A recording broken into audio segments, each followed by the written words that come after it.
Broers en susters, ons begin ons erediens deur as toetrede lied te sing van Psalm 42. Ons sing verse 1 en 2. Psalm 42, ons sing hierdie lied staande en dan sing ons na die fotum en seëngroet Gesang 201. Gesang 201, al drie die verse as ons lofsang. Toetrede lied Psalm 42 en dan Gesang 201 na die fotum en seëngroet as ons lofsang.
So sê die Here, waar 2 of 3 in my naam is, daar is ek by hulle.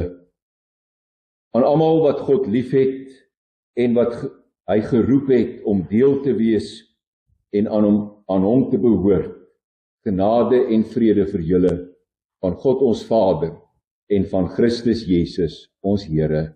Amen. Oh,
Geliefdes, kom ons bid nou saam.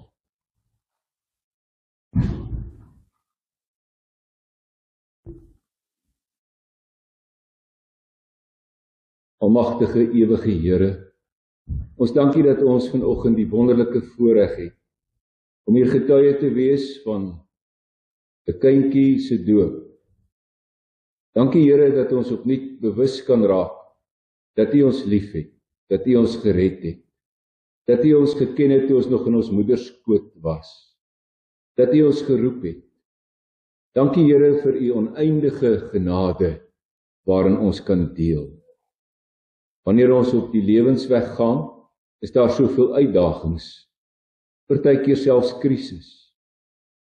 Daar kom dinge op 'n mens se pad waar 'n mens voel dat jy vasgeloop is. Maar wanneer ons aan U behoort, opnuut daaraan herinner word dat ons U kind is, dan weet ons Here, U sal ons nooit verlaat nie. U dra ons. En daarom kom bid ek vir hierdie ouers, dat hulle kindjie in die wees sal grootmaak. Dankie vir grootouers wat omgee. Dankie vir familie en vriende wat bystaan. Dankie vir geloof geskenk aan hulle. Keer dat hulle in die geloof standvastig sal bly. U sal eer en verheerlik met hulle hele lewe.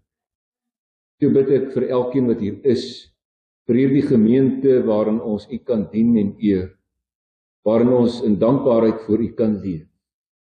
Ek bid vir elke ene in hulle eie omstandigheid, waar ons ook moes afskeid neem van 'n geliefde wat gesterf het. Bid ek dat U daardie huis sal troos, sal dra, dat hulle ook in die sekerheid sal leef, dat hulle U kind is, en dat hy wat gesterf het, ook U kind is. Daarom is daar vir ons hoop en lewe. Daarvan getuig ons doop. Daarvan getuig die nagmaal.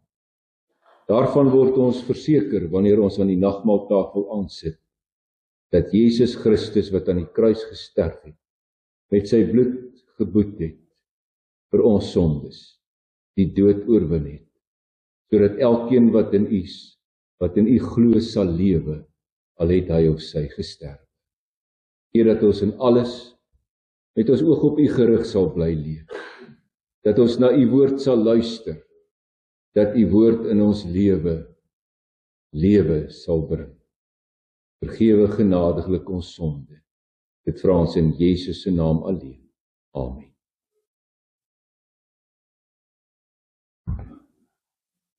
Ek lees vir ons vanoggend uit Hebreërs, en ek lees uit hoofstuk 6, die 83 vertaling, op bladsy 292.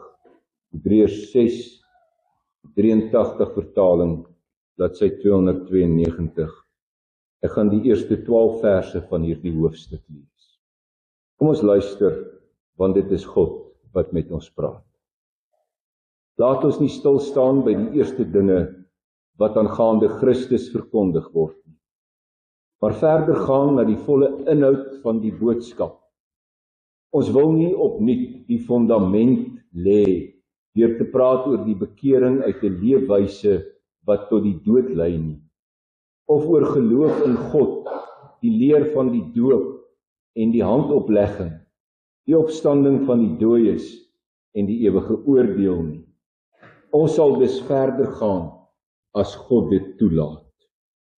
Wanneer mense een keer deur God verlig is, die hemelse gawe ontvang en deel gekry het aan die Heilige Gees, die goeie woord van God leer ken het, en die kragte van die toekomstige wêreld ondervind het, en dan nogtans afvallig geword het, is dit onmoontlik om hulle weer tot bekering te bring. In hulle self kruisig hulle immers weer die Seun van God en maak hulle hom in die openbaar tot 'n bespotting. Dit is soos met grond wat die reën indrink, wat dikwels daarop val. As dit bruikbare gewasse voortbring vir die wat dit bewerk, word dit deur God geseën. Maar as dit doringstruike en dussels oplewer, is dit waardeloos en is die tyd naby dat God dit vervloek. Die uiteinde daarvan is die vuur. Maar geliefdes, al praat ons in hierdie trant, is ons oor julle oortuig van beter, dat julle gered sal word. God is nie onregverdig nie. Hy sal julle werk nie vergeet nie, en ook nie die liefde wat julle vir sy naam betoon het, deurdat julle medegelowiges gedien het en nog dien nie. Dit is ons vurige wens dat elkeen van julle end uit dieselfde ywer as vroeër aan die dag sal lê, totdat die dinge waarop julle hoop vervul is. Julle moet dus nie traag word nie, maar die voorbeeld navolg van die wat deur geloof en geduld deel gekry het aan die dinge wat God beloof het. Ons lees tot sover. Bevoorreg is hulle wat die woord van God hoor en daaruit leef. Kom ons sing voor die prediking van Gesang 493, Gesang 493 verse 1, 4 en 6. Ons sing hierdie lied dan staande, Gesang 493, die eerste en die 4de en die 6de verse.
Aan die einde sing ons 'n preeklied, aan die einde van die preek, Gesang 491, al 15 verse, terwyl jy so bly sit.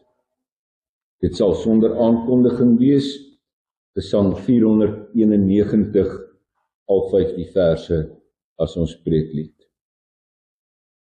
Geliefdes in ons Here Jesus Christus, laat ons nie stil staan by die eerste dinge wat aangaande Christus verkondig word nie.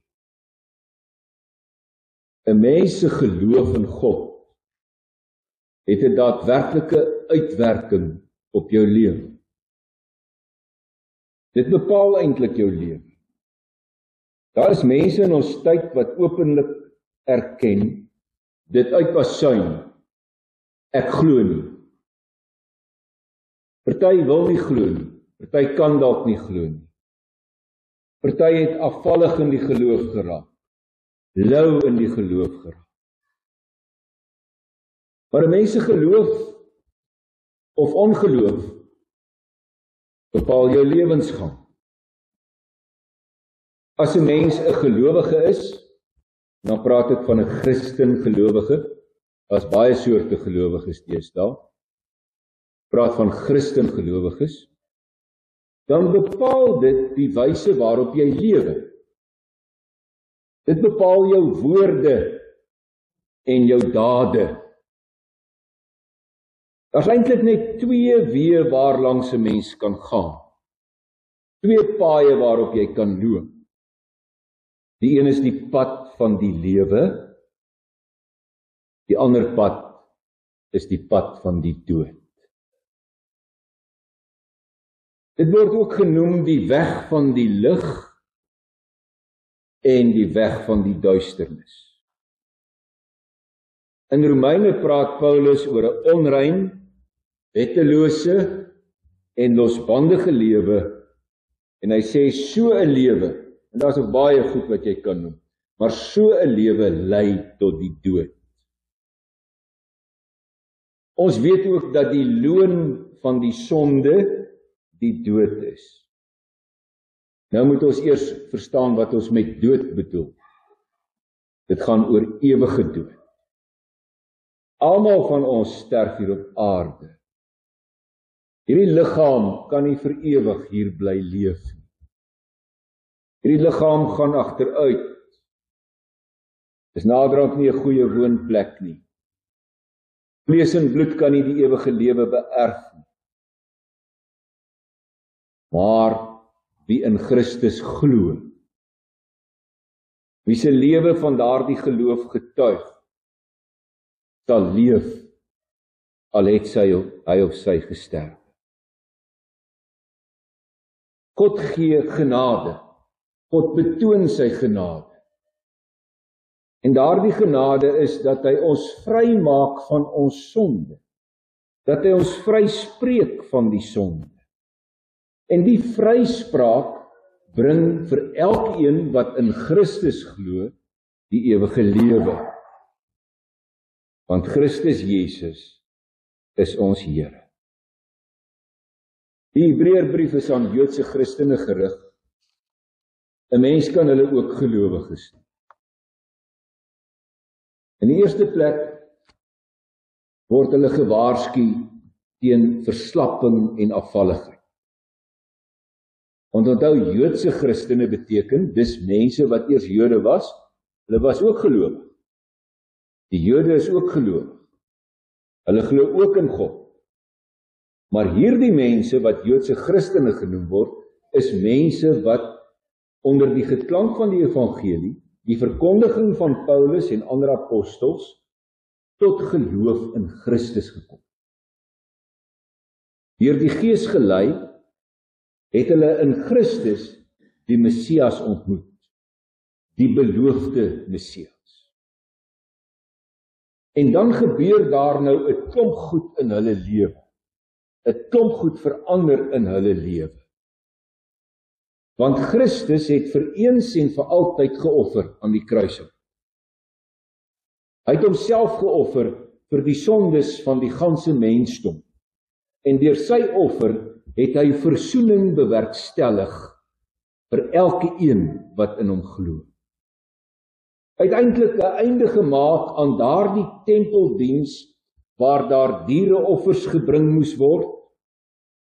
Daardie offers wat gebring moes word wat so deel en inherent aan die Joodse geloof was. En dan kom hulle tot die besef, maar nou daar 'n klomp goed verander, ek hoef nou nie meer 'n offer hiervoor te bring, of 'n offer daarvoor te bring nie. Ek is gered.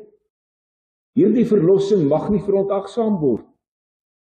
En nou word hierdie mense wat Christene geword het, wat nog steeds tussen die Jode leef, daarmee gekonfronteer. Maar wat nou? Hoekom bring julle nie meer julle offers nie? Het julle nou afvallig geword? En dan moet hulle die evangelie verdedig. Dan moet hulle oor Christus getuig in daardie omstandighede. En dis nie maklik nie, want dis hulle familie, dis hulle vriende. En die sê vir hulle, maar hierdie Christus wat gekom het, hy is nie die Messias.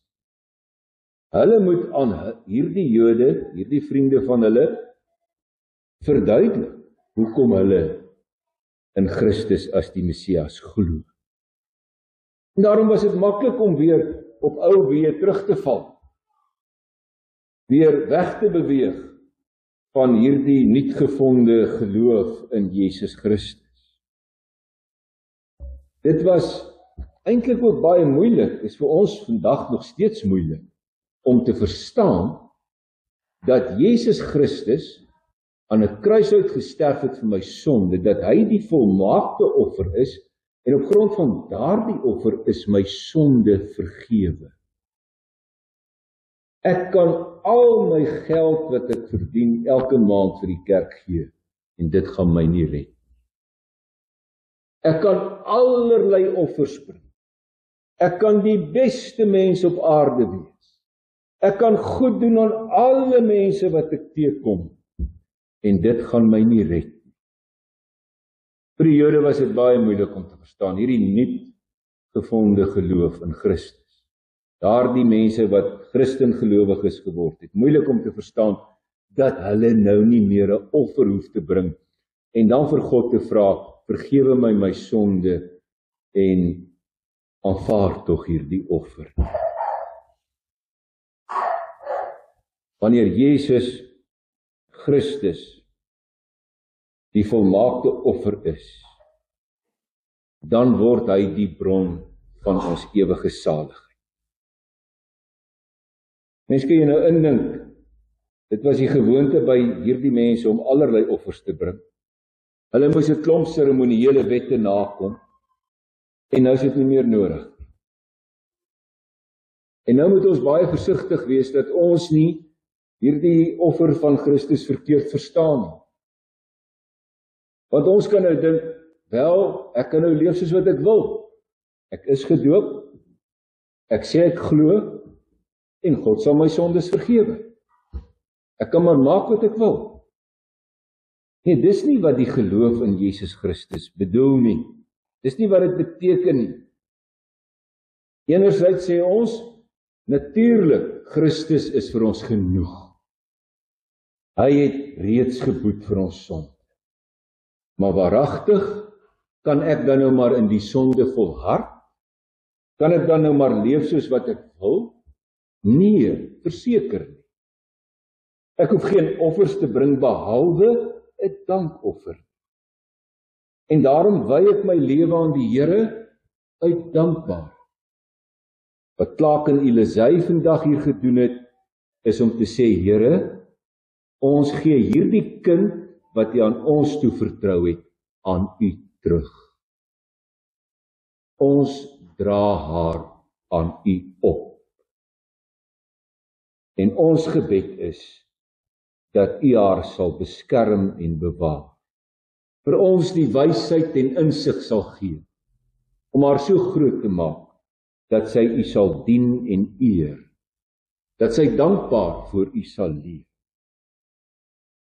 Want ons is in die grondwaarhede van die woord onderrig. Net soos wat met die Jode gebeur. Ja, in die Ou Testament is hulle reeds geleer dat geloof die kern van ware godsdiens is. Dit kon hulle nie ontken. Dink maar aan Abraham, ons lees in Genesis 15 vers 6. Abraham het toe in die Here geglo, en die Here het dit goed gevind, dat Abraham so volgens die wil van die Here gehandel het. Ons lees ook in Habakuk oor geloof, Habakuk 2 vers 4. Wie nie reggesind is nie, sal sy verdiende loon kry. Maar wie reg doen, en daai reg doen kan ook vertaal word met glo, sal lewe omdat hy getrou bly, of 'n mens kan ook sê, omdat hy glo. En daarom is die lesers alreeds daaraan herinner, dat dit ongeloof is, wat veroorsaak het dat die Israeliete nie die beloofde land kon ingaan. Daardie geslag, wat ongehoorsaam was aan God, wat hom nie wil glo nie, wat te bang was toe die verspieders teruggekom het, om in hierdie land in te gaan, hulle sou vir nog 40 jaar voor die poorte van daardie land in die woestyn moes bly, omdat hulle nie geglo het. Geloof in God sluit ook geloof in sy boodskappers in.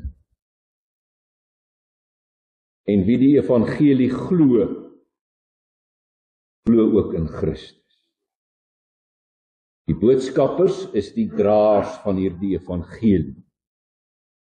Die boodskappers is u en ek, die mense wat geroep is om in hierdie wêreld Christus te verkondig en te leef. Die Jode het al in die Ou Testament geleer wat geloof in God beteken. En nou moet hulle ook in Christus glo. Want die fondament is by hulle gelê. Hulle weet dat hulle moet bekeer uit 'n leefwyse wat na die dood toe lei. Nou kom die saak van bekeer na vore. Ons moet daagliks tot bekering kom. Ons noem dit tot inkeer kom. Ons bly op ons knieë, ons vra vir die Here, dra my deur hierdie dag. Bewaar my van alle dwaalweë. Hou my op u pad. Ons dra onsself aan die Here op. Ons smeek sy teenwoordigheid in ons lewe. Want ons weet elke dag bring genoeg uitdagings van sy eie. En daarom vra ons van die Here om ons op sy pad te hou. En nou praat Paulus hier met die Joodse Christene. En hy sê vir hulle, julle is alreeds in die grondwaarhede onderrig. Julle het al daarvan in die Ou Testament gehoor. Julle het in die Ou Testament gehoor dat daar beloof is dat daar 'n Messias sal kom. En nou is aan julle verkondig, julle ken die leer oor die doop. Julle weet van die handoplegging en die betekenis daarvan. Daar is vir julle vertel dat Christus uit die dood uit sal opstaan en hy het opgestaan. Daar's getuies. Daar's daaroor getuig in die destydse wêreld. Daar's vir julle vertel oor die ewige oordeel. Julle is bekend met die reinigingsrites, wat julle in elk geval nie kon reinig nie. Hierdie Ou Testamentiese rituele was julle fondasie vir julle geloof. Maar is nou ook die fondasie vir die verstaan van die Christelike doop. Christus moes kom sodat die mens innerlik gereinig kon word. As julle dan nou vashou aan allerlei oorgelewerde gebruike, soos hande was voordat jy eet, anders is jy onrein, of oor hoe om koppies en bekers en bakke of stoele te was, dan ontneem jy die gesag van die woord van God. Ja, hulle het geleer wat die goeie woord van God uiteindelik beteken. Hulle het geleer dat 'n mens net deur die bloed van Christus innerlik gereinig word. Hulle het boonop deel gekry aan die Heilige Gees. Die Gees het in hulle gewoon. Wanneer 'n mens gedoop word, is dit ook 'n teken daarvan dat God deur sy Gees by jou woon. En as hulle dan nou terugval na die ou Joodse gebruike toe, dan is dit onmoontlik om weer tot bekering te kom. Mense wat deur God verlig is, wat deel gekry het aan die Heilige Gees, die werking van die Heilige Gees, die goeie woord ontvang het en die kragte van die toekomstige wêreld ondervind het, en dan lou raak in die geloof. Die Here nie met oorgawe dien nie. Hulle kinders nie die betekenis van die doop leer nie, het niks anders as afvallig geword. Nou is daar 'n paar goed wat ek in die lewe glad nie verstaan.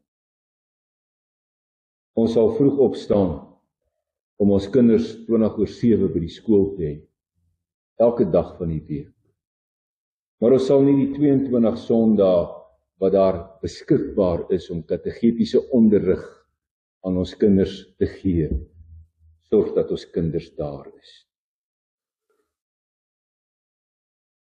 Ons het 'n bepaalde verantwoordelikheid.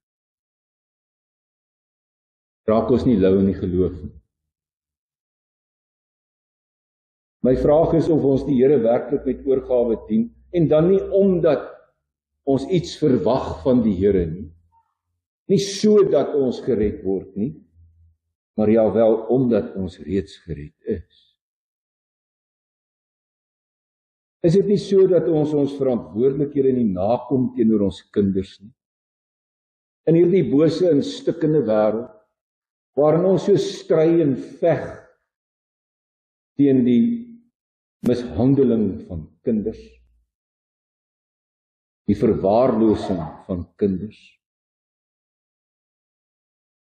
raak ons nie afvallig as ons nie na hulle omsien wat God aan ons toevertrou het. En nou sê Paulus vir daardie mense, julle het in julle self die Seun van God weer gekruisig. As 'n mens lou raak en afvallig raak, dan kruisig jy die Seun van God. En dan maak jy van Christus in die openbaar 'n bespotting. Nou hoor 'n mens baie duidelik die waarskuwing in ons gedeelte. Ons is gelowiges. Geloof in Christus is die grond van ons aanbidding, is die wese van ons godsdiens. Ons het deel aan die genadeverbond. Wat 'n wonderlike boodskap. Dit bevry my.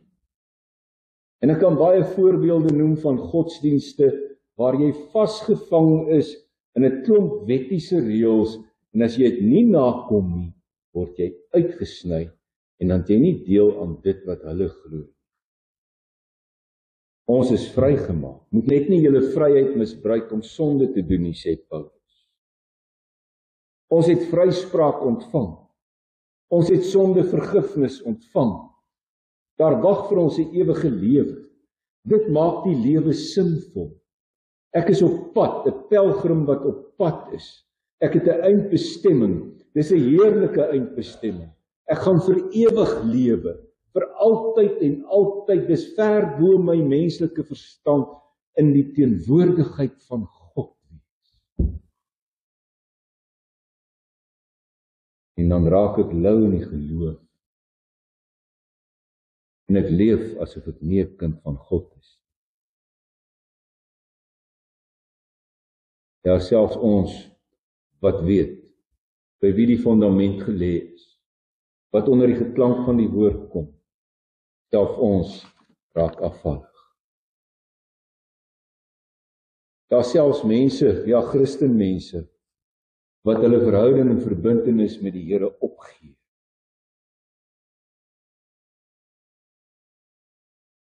Sulke mense is dit amper onmoontlik om hulle weer terug te wen vir die geloof.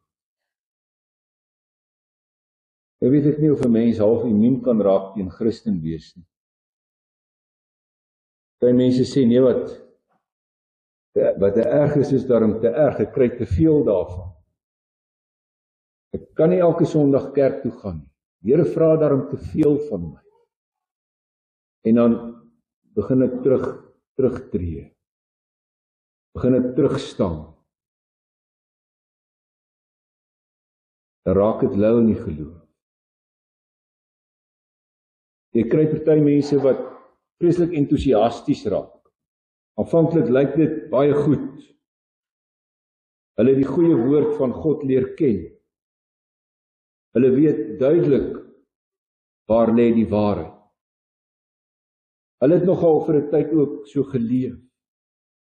Maar dan om een of ander rede raak hulle so stil weg. Verdwyn hulle. Raak hulle afvallig.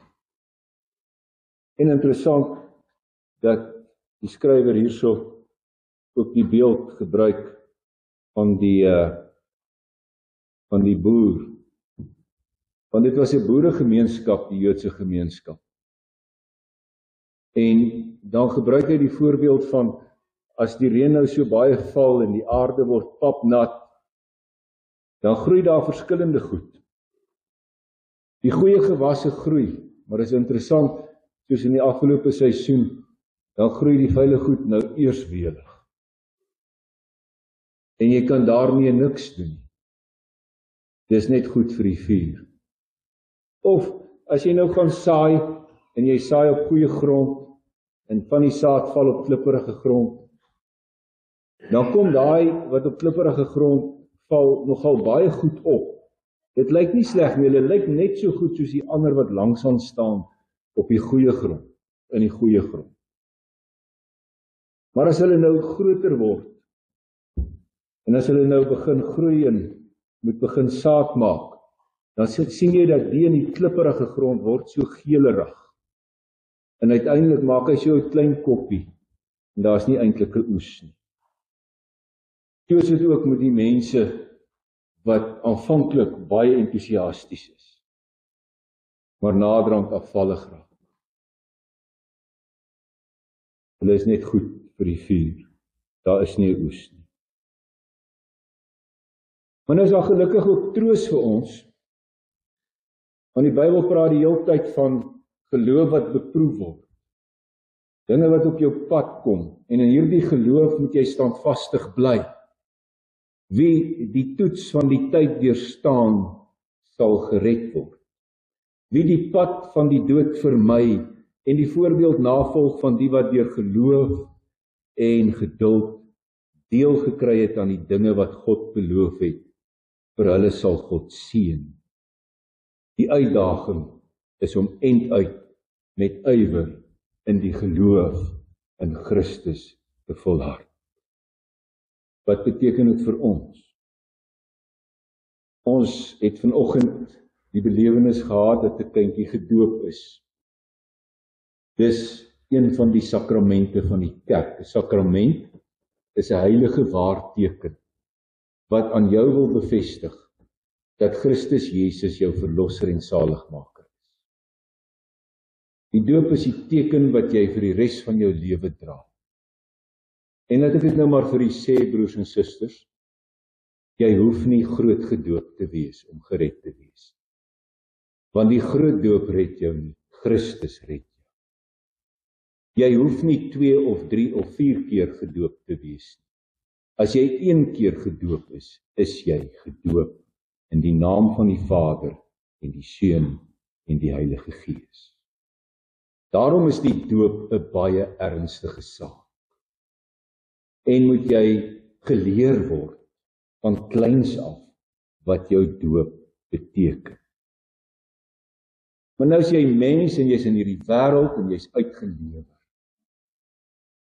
En daar's van allerlei kante af aanslae op jou geloof.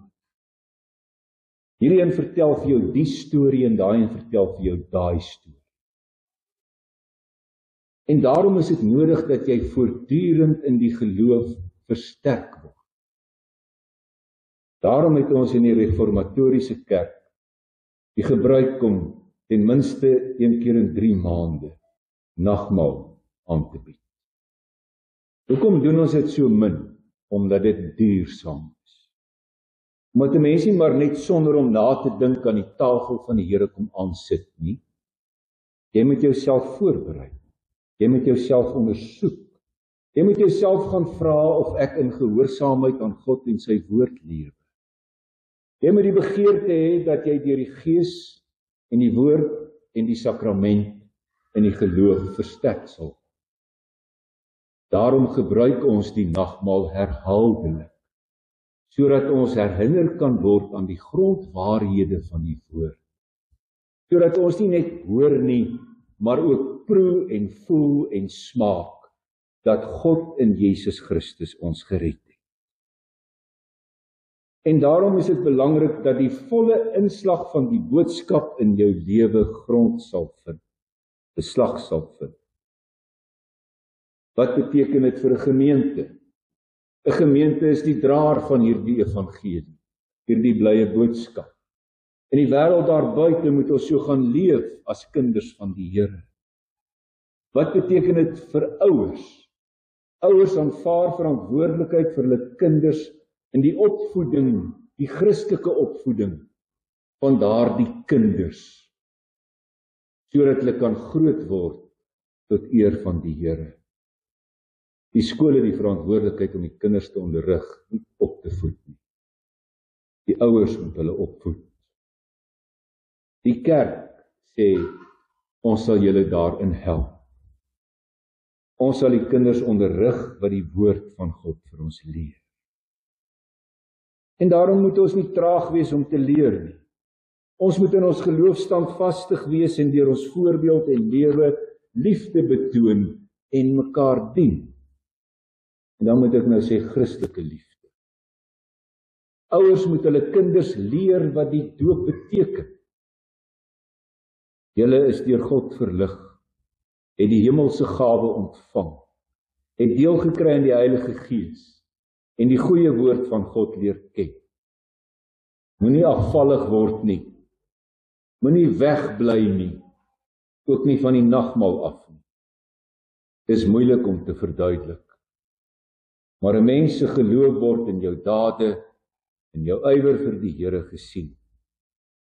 Geloof is nie 'n formele aangeleentheid nie. Nie die nakom van 'n klompie rituele nie. Maar geloof is 'n verhouding met God. Dit is 'n innerlike werklikheid. Geloof in Christus is om vir hom lief te wees en vir hom te leef. Amen.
Broers en susters, ons is dankbaar dat ons in die prediking weer kon hoor dat God genadig is.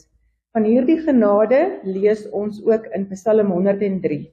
Barmhartig en genadig is die Here, lankmoedig en vol liefde. Sulke genade en liefde roep 'n mens tot geloof op. Kom ons bly ons geloof terwyl ons net so bly sit soos volg. Ek glo in die God die Vader, die Almagtige, die skepper van die hemel en aarde, en in Jesus Christus, sy enige gebore Seun, ons Here, wat ontvang is van die Heilige Gees, gebore is uit die Maagd Maria, wat gelei het onder Pontius Pilatus, gekruisig is, gesterf het en begrawe is en ter helle neergedaal het. wat op die derde dag weer opgestaan het uit die dode, wat opgevaar het na die hemel en sit aan die regterhand van God, die almagtige Vader, vanwaar hy sal kom om te oordeel, die wat nog lewe en die wat reeds gesterf het. Ek glo in die Heilige Gees, ek glo aan 'n heilige algemene Christelike kerk, die gemeenskap van die heiliges, die vergifnis van sondes, die opstanding van die vlees en 'n ewige lewe. Amen. Broers en susters, ons het nou ons geloof in God bely. Kom ons hoor wat sê die Here self in Deuteronomium 5, hoe ons hierdie geloof moet gaan uitleef. Ek is die Here jou God, wat jou uit Egipte uit die plek van slawerny bevry het. Jy mag naas my geen ander gode hê nie. Jy mag nie vir jou 'n beeld of enige afbeelding maak van wat in die hemel daarbo, of op die aarde hieronder, of in die water onder die aarde is nie. Jy mag hulle nie beëer of dien nie, want ek, die Here jou God, eis onverdeelde trou aan my. Ek reken kinders die sondes van hulle vaders toe, tot in die derde en vierde geslag van die wat my haat. Maar ek betoon my liefde tot aan die 1000ste geslag van die wat my liefhet en my gebooie gehoorsaam. Jy mag die naam van die Here jou God nie misbruik nie, want die Here sal die een wat sy naam misbruik nie ongestraf laat bly nie. Jy moet die Sabbatdag so deurbring dat jy dit heilig hou, soos die Here jou God jou beveel het. 6 dae moet jy werk en alles doen wat jy moet, maar die 7de dag is die Sabbat van die Here jou God. Dan mag jy geen werk doen nie jy of jou seun, of jou dogter, of die man of vrou wat vir jou werk, of jou bees, of jou donkie, of enige dier van jou, of die vreemdeling by jou nie, sodat jou werksmense kan rus soos jy. Jy moet daaraan dink dat jy in Egipte 'n slaaf was, en dat die Here jou God jou deur sy groot krag en met magtige dade daaruit bevry het. Daarom het die Here jou God jou beveel om die Sabbatdag te onderhou. Eer jou vader en jou moeder, soos die Here jou God jou beveel het. Dan sal jy 'n lang lewe hê, en sal dit goed gaan met jou in die land wat die Here jou God vir jou gee. Jy mag nie moord pleeg nie, jy mag nie egbreek pleeg nie, jy mag nie steel nie, jy mag nie vals teen 'n ander getuig nie, jy mag nie iemand anders se vrou begeer nie, jy mag nie sy huis begeer nie, ook nie sy grond, sy slaaf of slavin, sy bees of sy donkie, of enigiets anders wat aan hom behoort nie. Liefdes, kom ons bid nou saam. Heilige God, almagtig is U. Liefdevolle Vader, dankie dat U Uself oor ons ontferm. U wat ons skep, wat ons vorm. Wat wil hê dat ons U sin sal wees. Wat ons so geskaap het, dat ons U sal verheerlik. U wat ons gered het, die enigste seun gegee het, sodat daar vir ons lewe sal wees, nou en vir altyd. U wat deur die Gees in ons harte woon, wat ons reinig en heilig, wat ons lei, sodat ons dankbaar ons lewe aan U kan wy. U wil ons loof vandag. U is die een wat sorg vir almal op aarde. U is die een wat in die natuur ook voorsien en versorg. Ja, Here, partykeer maak U U hand toe. Partykeer maak U U hand baie wyd oop. Maar U sorg dat daar kos is vir almal. Daar is baie geleenthede in hierdie wêreld, sodat elkeen 'n werk kan hê. Maar partykeer verhoed U. Partykeer skep U geleenthede. Keer dat ons elke geleentheid sal gebruik. Keer dat ons U in alles sal raak sien. Dat ons U vir alles sal loof en dank. Ons dank U vir hierdie seisoen. Ons dank U, Here, dat ons sal kan eet. Ons dank U, Here, vir elkeen wat 'n werk mag hê. Vir kos op ons tafel. Vir mense rondom ons wat barmhartig is. Wat gee waar daar nie is nie. Ons bid vir hulle wat nood het, dat U ook daar sal voorsien. dat ons die hande en die voete sal wees, wat dit wat U voorsien na hulle toe sal neem. Here, dat ons vir mekaar sal bly bid, dat ons vir mekaar sal sorg, en dat ons met die liefde wat U in Christus aan ons betoon het, nie net vir U sal lief wees nie, maar ook vir mekaar. Wil U ons beskerm en bewaar, nou en vir altyd. Dit vra ons in die naam van Jesus Christus ons Here. Amen.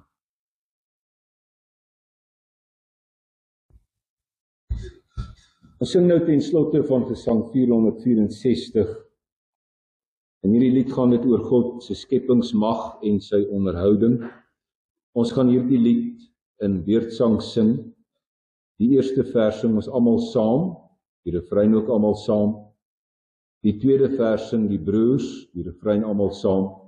Die derde vers die susters, die refrein almal saam. En die vierde vers sing ons dan weer almal saam. O Heer my God, as ek in eerbied wonder en al U werke elke dag aanskou. Dit is ons slotsang 464. 1 almal, 2 broers, 3 susters, 4 almal.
genade van die Here Jesus Christus, die liefde van God ons Vader en die gemeenskap van die Heilige Gees sal met u elkeen wees.